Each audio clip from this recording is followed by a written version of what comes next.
నిరంతర కాషాయ దండ ప్రమాణాలతో అలా స్వామి సన్నిధానంలో తిరుగుతూ ఉండేటువంటి సేవ అనేటువంటి మహాభాగ్యంలో తరిస్తూ ఉన్నారు. శ్రీనివాస సేవ అనే మహాభాగ్యంలో జిఆర్ స్వామి వారు.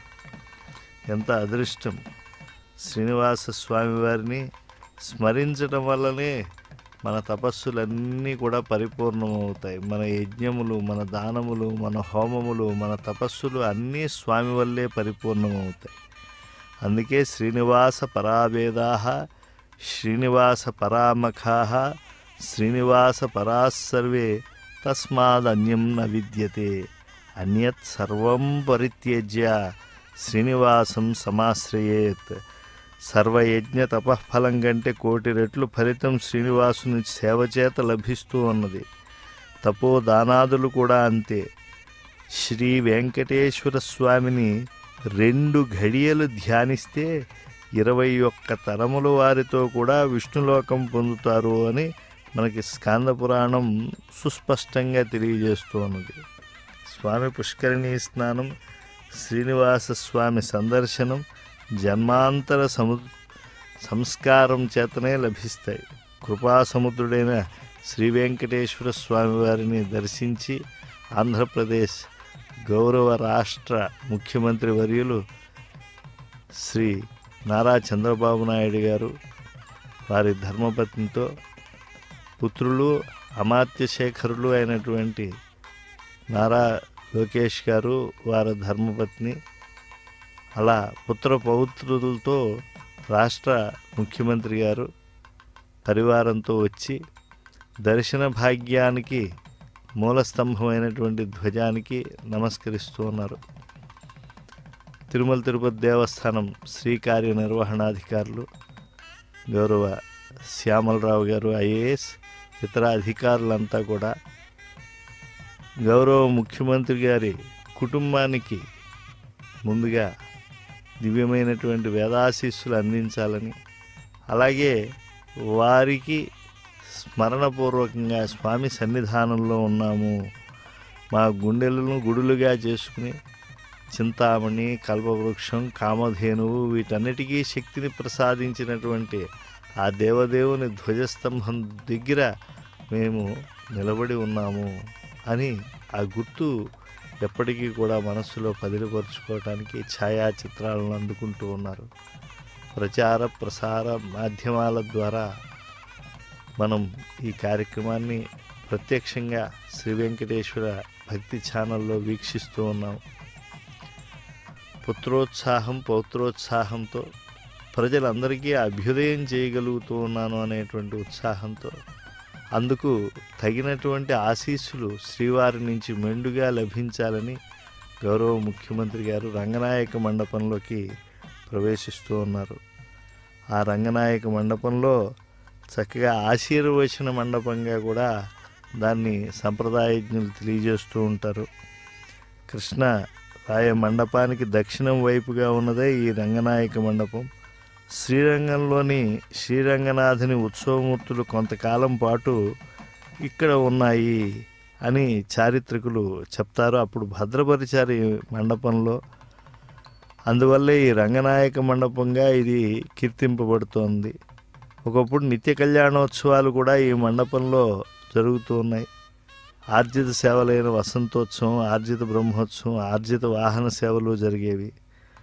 ప్రముఖులు ఎవరు వచ్చినా సరే వారికి శ్రీవారి దర్శనం అనంతరం ఈ మండపంలోనే వేదాశీర్వచనంతో పాటు శ్రీవారి ప్రసాదాలు కూడా అందజేయబడుతూ ఉంటాయి.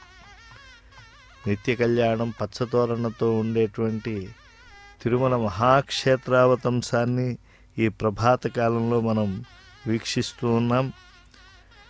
సమస్త దేవతలకు ఆధారభూతుడైనటువంటి శ్రీ వెంకటేశ్వర స్వామివారి సందర్శనం చేసినటువంటి ముఖ్య మంత్రివర్యులు పుత్రపౌత్రాది సుఖ సౌఖ్యాదులన్నీ కూడా నిరంతరం పొందాలి అని చెప్పి శ్రీనివాస అనుగ్రహం దానికి మూలము అని చెప్పి భావించి వేదాశీర్వచనానికి సన్నద్ధులై ఉన్నారు.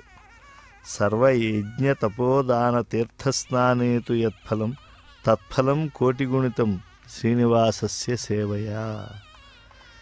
ఈ వెంకటాచలంలో ఆ దివ్యమైనటువంటి శ్రీనివాస స్వామి సందర్శనం, ఆశీర్వచన మంత్రబలం ఇవన్నీ కూడా అద్భుతమైనటువంటి పరిపూర్ణతను జీవితంలో ప్రసాదిస్తాయి. తస్య దర్శనమాత్రేణ బుద్ధి సౌఖ్యం నృణాం భవేత్ తన్మూర్ధని కృతావాసా సిద్ధచారణయోషిత పూజయంతి సదాకాలం వెంకటేశం కృపానిధం.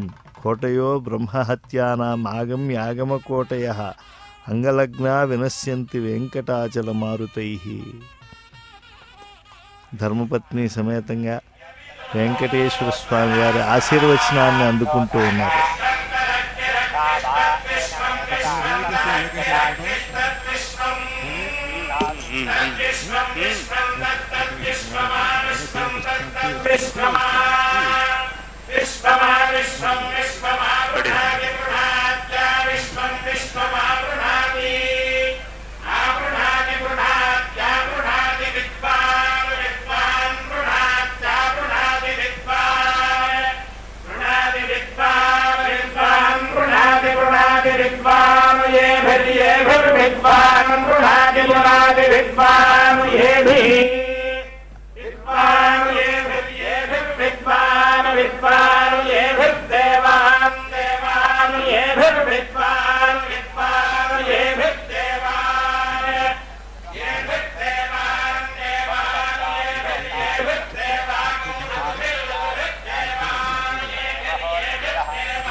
భగవాన్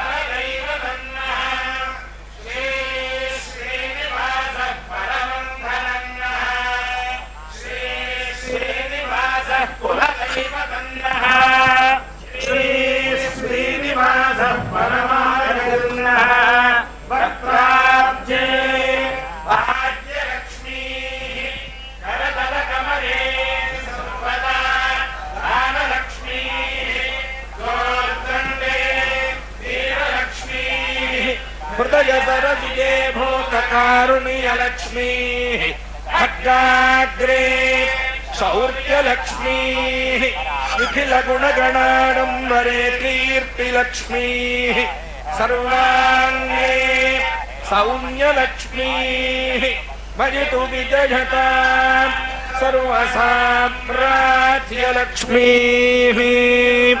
स्वमायुष्यमारोग्यमाविधाच्छोभामानं कृते धान्यं धनं वशुं बहुपुत्रलाभं शतसंवत्सरं दीर्घमायुः ताय कल्याणनिधये निधयेऽर्थिनाम् श्रीवेङ्कटनिवासाय श्रीनिवासाय मङ्गलम् वेङ्कटेश्वर प्रसाद सिद्धिरस्तु।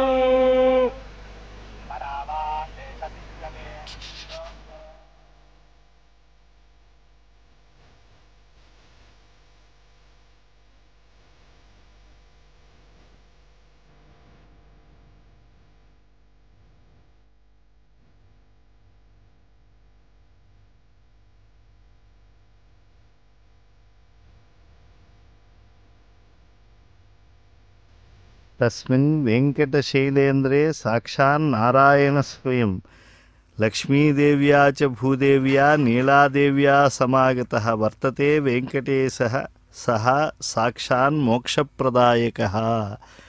ఇంతవరకు కూడా వేదాశీర్వచనంలో చెప్పబడినటువంటి అంశం శ్రీనివాసస్వామి లక్ష్మీదేవి అంటే స్త్రీశక్తిగా, భూశక్తిగా, నీలాశక్తిగా సమాహృతమై ఉన్నది. వాళ్ళ అనుగ్రహం సంపూర్ణంగా లభించి అద్భుతమైనటువంటి విజయాలు వారి ద్వారా లోకక్షేమం కూడా చేకూరాలి అని చెప్పి మంచి ఆశీర్వచనం అందించారు. వేద విధులంతా కూడా అక్షతారోపణం చేస్తున్నారు.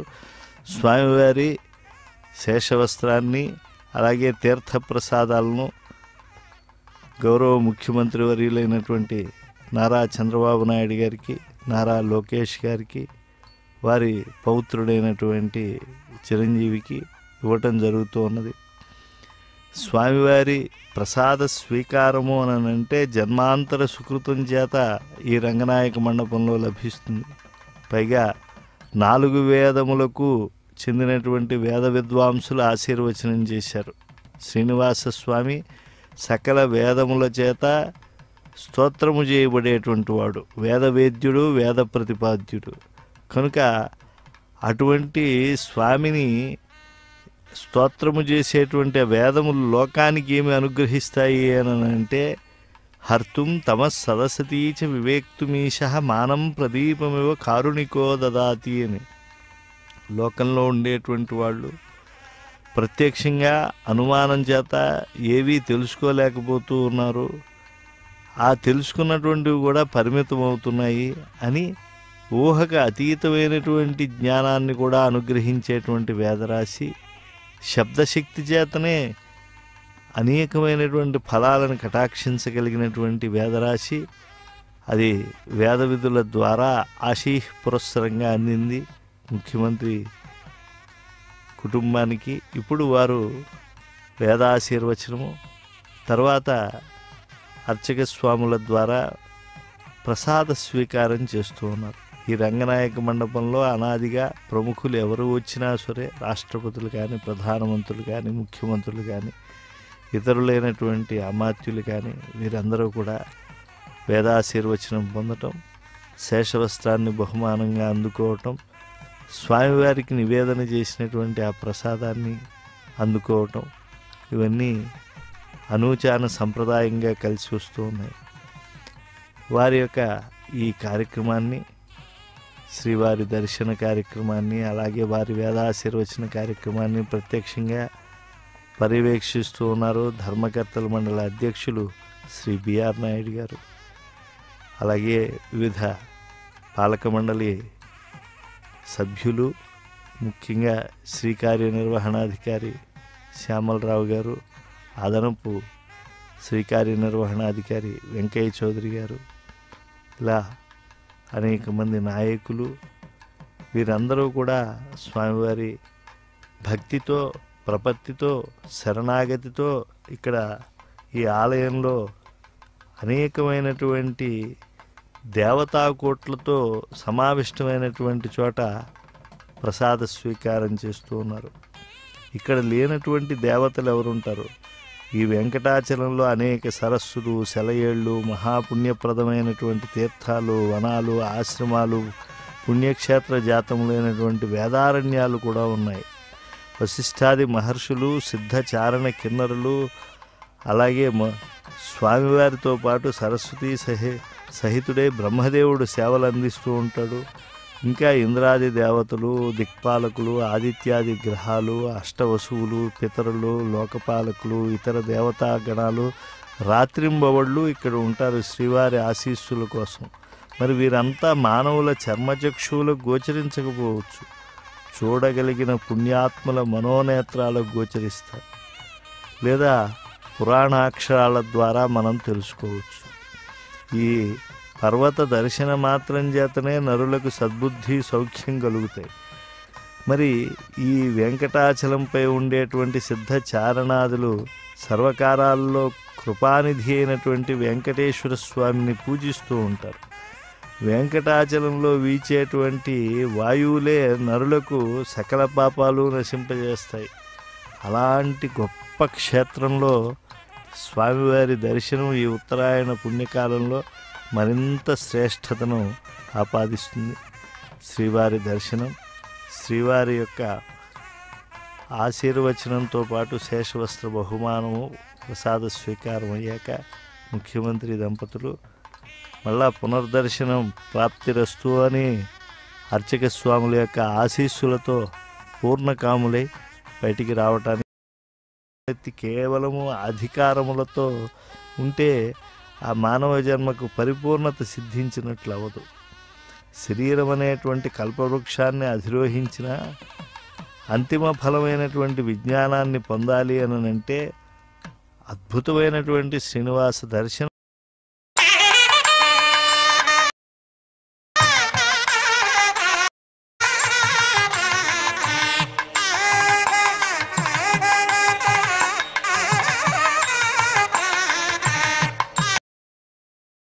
అడుగడుగుల దండాలవాడు, ఆపద మొక్కులవాడు, ఏడుకొండలవాడైనటువంటి ఆ గోవిందుణ్ణి అక్కడ భోజనశాలలో ముందుగా నమస్కరించుకుని వారి యొక్క హారతిని స్వీకరించి ఆ శేషహారతిని స్వీకరించినటువంటి బలంతో చక్కగా స్పష్టంగా ఆహారాన్ని స్వీకరించటం, శ్రీనివాస ప్రసాదాన్ని స్వీకరించామనే తృప్తితో వెళ్ళటం జరుగుతున్నది. మాతృశ్రీ తరిగొండ వేంగమాంబ గారి ఈ అన్నప్రసాద కేంద్రంలో గౌరవ ముఖ్యమంత్రి వర్యులు నారా చంద్రబాబు నాయుడు గారి దంపతులు, అలాగే శ్రీ లోకేష్ గారు మంత్రివర్యులు వారి దంపతులు, వారి పుత్రులు అందరూ కూడా బంధుగణంతో స్వామివారి యొక్క సేవలో తరించి ఆ తరువాత అధికార గణంతో వారి బంధుగణంతో ఇక్కడ మాతృశ్రీ తరిగొండ వెంగమాంబ అన్నప్రసాద కేంద్రంలో కూడా ఉండేటువంటి ఆ భగవంతుని యొక్క నిత్య ఆరాధితమైనటువంటి ఆ చిత్తరు యొక్క నమస్కారాలు అలాగే ఆశీస్సులు పొంది ఆ భక్తులందరి మధ్య, భాగవతులందరి మధ్య కూడా ఆనందంతో స్వామి ప్రసాద స్వీకారానికి సన్నద్ధులవుతూ ఉన్నారు. తిరుమలలో ఎంతో శ్రమకి ఓర్చి యాత్రికులు వస్తూ ఉంటారు.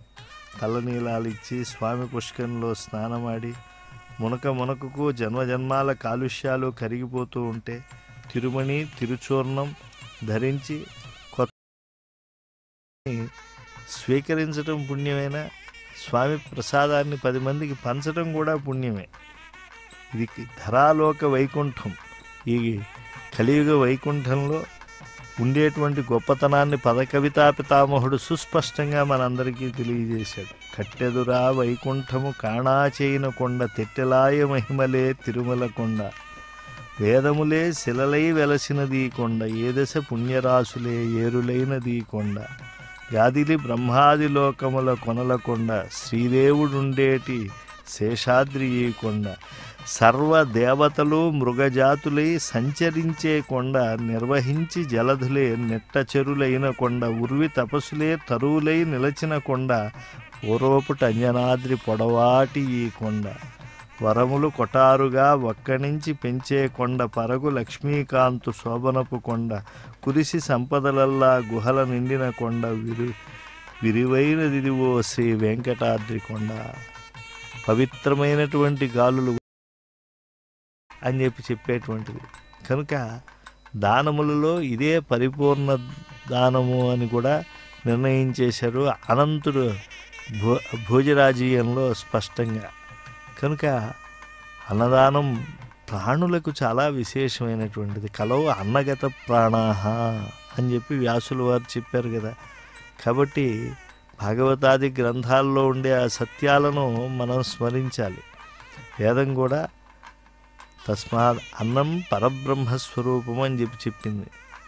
అంటే ఏది బ్రహ్మము అని తపస్సు చేసిన తర్వాత అన్నం బ్రహ్మేతి వ్యజానాత్, అన్నమే లోకంలో శక్తినిచ్చి అది చక్కగా అన్ని ధర్మకార్యాలు చేయిస్తూ ఉన్నది. కనుక మానవులందరి చేత వారి వారి యొక్క సంప్రదాయాన్ని అనుసరించి స్వీకరించేటువంటి అన్నమే బ్రహ్మస్వరూపము. ఆ బ్రహ్మమే అది లోపల జీర్ణమై జఠరాగ్ని ద్వారా ఇంద్రియములన్నింటికీ కూడా శక్తినిస్తూ ఉంటుంది.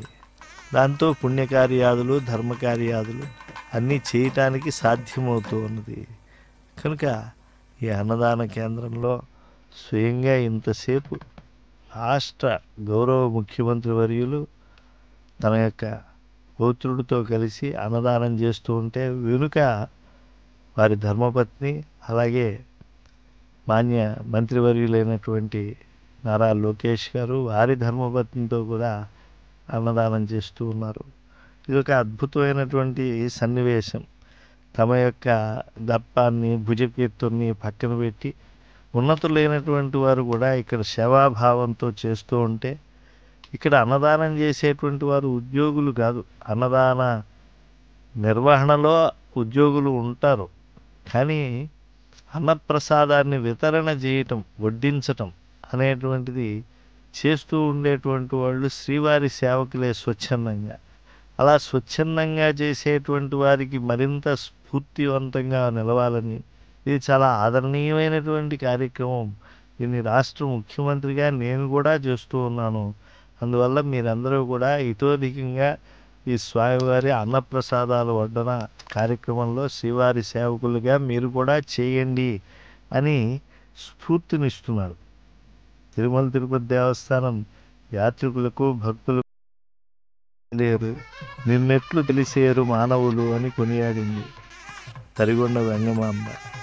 అంతేకాకుండా ఆ అన్నమాచార్యులు వారు కూడా శ్రీనివాసుని మహిమలను తెలియజేస్తూ, తిరుమల నంబి తాతాన్ననాడే తెలిసిబో మీ పెద్దతనములు, కురువల నంబి గారి చేతి బంకమట్టి పువ్వులు కొన్ననాడే తెలిసి మీ భోగము, మరియు అనంతాళ్వార్లు చెరువుగట్టు మన్నుమోయగా తెలిసి మీ నటనలు, గరుడ గంభము కాడ కాసుకొక్క వరమిచ్చి గడియించ తెలిసి మీ సంపద, కొండమాన్ చక్రవర్తికి సంపద తొలుత నీయగా తొలుత నీ నీకుని.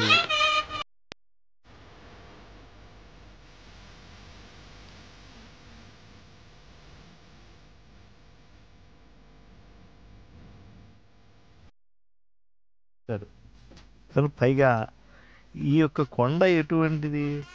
ధర్మక్షేత్రం ఇది. ఈ క్షేత్రం యొక్క పవిత్రత ఇతోధికం అవ్వాలని చెప్పి ధర్మదేవతే తన వృద్ధి కోసం తపస్సు చేసింది. అందుకే దీనికి వృషాద్రి, ధర్మదేవత తపస్సు చేసినటువంటి క్షేత్రం అని చెప్పి పేరు ఉన్నది. గిరావస్మిన్ తపస్తేపే ధర్మోపి స్వాభివృద్ధయే తస్మాదాహు వృషాద్రిం తం మునయ వేదపారగ. అంటే వరాహ పురాణం చెప్పేటువంటి సత్యం ఏంటంటే, అయ్యా మీకు ధర్మ చింతనలో ధర్మ ఆచరణలో శేషం శేషికాం సర్వదేహినాం. బ్రహ్మాండ పురాణం చెప్తోంది, శేషుడు తపస్సు చేసి శ్రీహరి నివాసం ఉండేటువంటి కొండపై ఉండి ఆయన ఇక్కడ అన్నోదకాలు భక్తులకు లోటు లేకుండా పర్యవేక్షిస్తూ ఉంటాడట. అందుకే ఆయనకి దాసులలో మేటిగా ఆయనకి పేరున్నది. అనంతోహం మహాదేవ స్థాస్యామి గిరిరూపధృక్ భవతా రమయా సార్థం మమ సానుషు రమ్యతాం అని చెప్పి ఆయన చక్కగా ఆ స్వామిని అర్థించి శేషాచలంగా మారినటువంటి వాడు శేషుడు. ఈ కొండకొన్న మరో పేరు సుమేరు శిఖరాచలం, అంటే బంగారు కాంతితో ప్రకాశిస్తూ ఉంటుంది. సత్వగుణ సంపన్నులకు ఇక్కడ ఆనందం లభిస్తూ ఉంటుంది. మేరుపుత్రం మహాపుణ్యం వెంకటాచల సంజ్ఞకం. మేరు పర్వత పుత్రుడైన ఈ గిరికి వెంకటాచలం అనేటువంటి పేరు కూడా ఉంది.